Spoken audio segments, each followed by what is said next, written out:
right, before getting to launch our topic for discuss on the slant this day, let's go a little way back.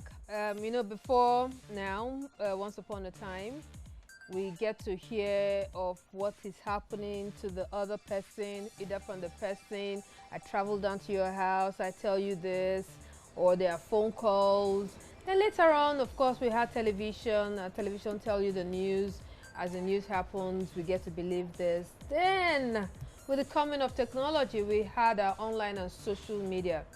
Now, with the online and social media, a very beautiful thing, trust me, many people will all like it. Yet, you can actually get to tell stories, you can actually break news as it happens. But it comes with its own many minuses. Well, it's something that is world over. I think the then American president will call it fake news. Is it hate speech or fake news? I don't know. It has what they call it. That's the then Donald Trump of America. Then even in Nigeria, there are many instances of fake news thriving. Well, that is not to say that the social media is doing poorly in Nigeria. It is actually flourishing in Nigeria. According to an online statistics platform, I think they are called StatCounter.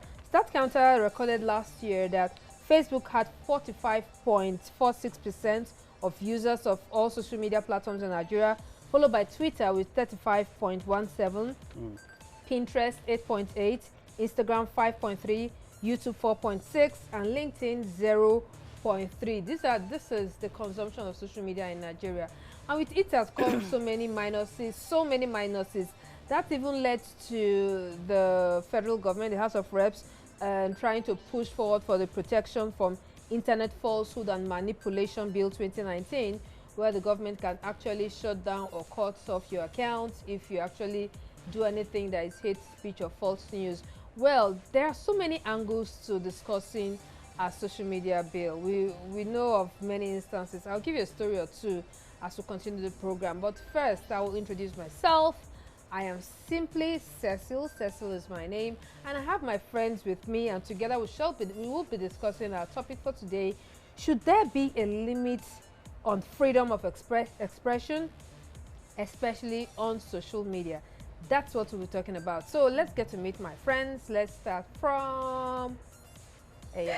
Welcome to the slant. My name is Aya Igboy. Thank you, Cecil. The topic today is really wide and broad, if you ask me. Social media has its advantage and so many disadvantages, like you already pointed out. But as we discuss on the slant and take our slant, we'll be seeing some of all this that we need to discuss concerning the topic. All right, Ebi. Hello, everyone. You're welcome to the program. It's still the slant. And my name is Abubakar Galadima. Like Aya said, the topic is quite broad, and there are a lot of instances to be looked at in this regards. All right, and completing our number is Chi. Hello, my name is Chine Ozo, and let's just wait and see what we'll be talking about on the slant, whether any of us will slant towards no or yes. So just stay tuned and enjoy the show.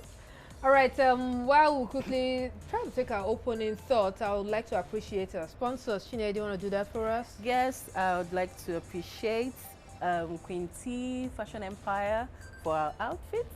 Yeah, everyone looking gorgeous. I know, thank you.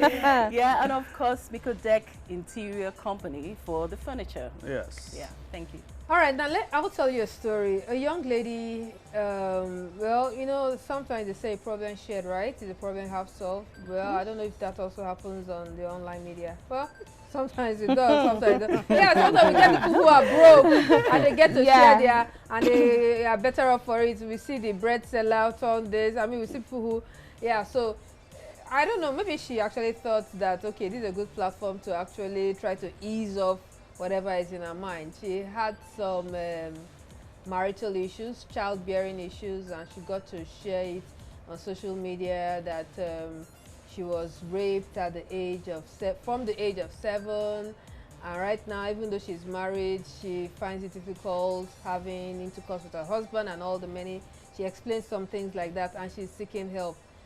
Well, instead of getting help, this young lady actually got a whole lot of backlashing, people condemning her, asking her Why would she post that? Asking that she wasn't raped, she was just a prostitute, and so many other. The whole thing got to her that one day we just saw her drop a line on social media and said, she just wrote, "That is it, I give up." Next thing was her body that they saw. I mean, saw her body in somewhere behind her house, around the pt1, somewhere behind her house. So that is an instance of where social media has actually done so much harm. So let's open our discussion today.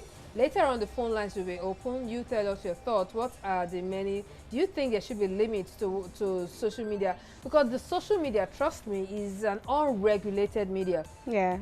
We know our traditional media, newspaper, television, radio, Yes. they are usually regulated. But for the social media, world over, it's actually not being regulated. Though in China, it is. Some countries. We'll get to talk about this. Okay, before we get to talk about that, let's quickly go on to Tracy MVP. She's our usual. She has a usual segment of the program, always giving us something to motivate us. And this one, she says, procrastination. Procrastination. That's the topic of our Tracy MVP segment for today.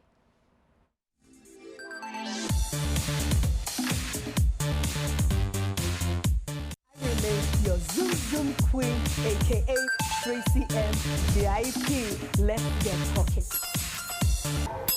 Let's zoom into the issue of procrastination. Yes, you heard me. Why do people procrastinate a lot? Well, you must have heard people say, I will do this thing tomorrow. Tomorrow becomes day after tomorrow. Day after tomorrow becomes 1 year after. And then later they see someone do their idea. They're like, damn! I got the idea first. Guess what, guys? There are 3 reasons why people procrastinate, and I'm going to zoom into it. But before then, I remain your Zoom queen, aka Tracy M VIP. Let's get talking.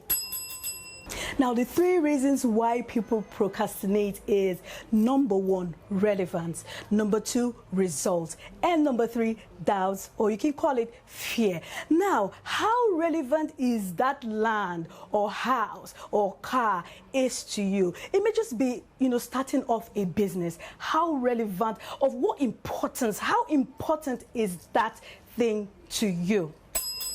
Number 2, what do you stand to gain? Do you think of the fact that you look back in 5 years' time and you're like, damn, thank God I bought this land when I did. Thank God I started this business when I did. When you think of the result, just visualizing that result should help you to say, man, I need to get started right now.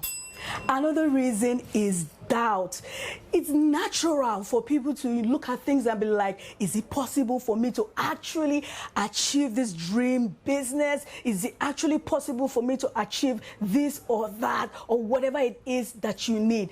Guess what, guys? Fear is one big issue that sets a lot of people back. That's why they call it the thief of ideas, yes. Now, if you look at people like Bill Gates and all the richest people in the world, they had to start from nothing to something. Now, when you think of big people who have achieved from nothing to becoming the richest men in the world, then you know that courage is not the absence of fear, but the triumph over fear. They say that a brave man is not one who does not feel afraid, but one who conquers his fear. In moving forward, you need to ask yourself one key question. What are your greatest hurdles? What's stopping you from achieving that thing? What's making you to procrastinate? Is it that you need teamwork? Because sometimes teamwork helps. That's why when a company becomes big, you have to sell shares rather. When you sell shares, then a lot of people will come in with their ideas, with their money, with their input. That way, that company's idea doesn't go down the drain. So have you sold your ideas to people of like minds? Are you talking to someone to remind you of the ideas that you have in front of you? Guess what, guys? You need to stay positive always. Take away your distraction. Guess what? It's never too late to follow the right path. All you need to do is reach out to your goal. Hello guys, I remain your Zoom queen, Tracy MVP. Let's continue this discussion on my Friday live by 11 a.m. on Facebook. And I'd love for you to follow me on my Facebook, Instagram, and YouTube, all at Tracy MVP. Till I see you same time on this dial, please stay positive and bye for now. I remain your Zoom queen, aka Tracy MVP. Let's get talking.